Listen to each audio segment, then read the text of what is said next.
നമസ്കാരം, welcome to Diamond sports.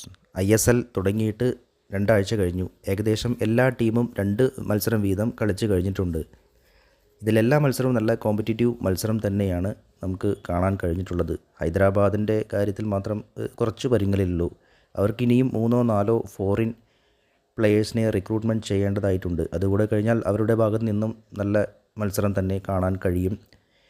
Indian താരങ്ങളുടെ കാര്യമെടുത്താൽ പുതിയ യങ്സ്റ്റേഴ്സിൻ്റെ ഉദയവും എല്ലാ സീസണിലും സ്ഥിരതയാർന്ന പ്രകടനം നടത്തുന്ന സീനിയർ താരങ്ങളും ഉണ്ട്. പറഞ്ഞു വന്നത് എന്തെന്ന് വെച്ചാൽ IFTWC Indian team of the വീക്കായി സെക്കൻഡ് വീക്ക് തിരഞ്ഞെടുത്ത കുറച്ച് ഇന്ത്യൻ താരങ്ങളുണ്ട്. അവർ ആരൊക്കെയാണെന്ന് നോക്കാം.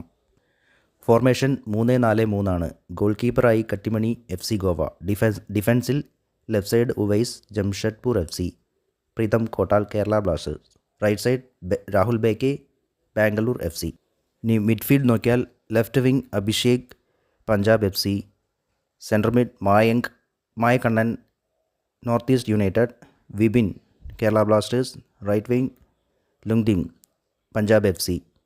ഇതിൽ ഫോർവേഡ് പൊസിഷനിൽ Nihal Chhetri Imran. Nihal Punjab FC, Chhetri Bangalore FC, Imran Jamshedpur FC. ഇതിൽ പഞ്ചാബ് FCയുടെ 3 താരങ്ങളുണ്ട്. അതിൽ നിഹാൽ കേരള ബ്ലാസ്റ്റേഴ്സിൽ നിന്നും ലോണിൽ പഞ്ചാബിൽ പോയ താരമാണ്. കേരള ബ്ലാസ്റ്റേഴ്സിൻ്റെ 2 താരവും ബാംഗ്ലൂർ FCയുടെ 2 താരങ്ങളുമാണ് ഉള്ളത്. ഇതിൽ ഛേത്രി 2 മത്സരങ്ങളിൽ നിന്നും 2 ഗോൾ നേടിയിട്ടുണ്ട്. എന്തായാലും ഈ പ്രായത്തിലും ഈ ഒരു കൺസിസ്റ്റൻസി നിലനിർത്താൻ ഛേത്രിക്ക് കഴിയുന്നു എന്ന് തന്നെ അഭിനന്ദനാർഹമാണ്.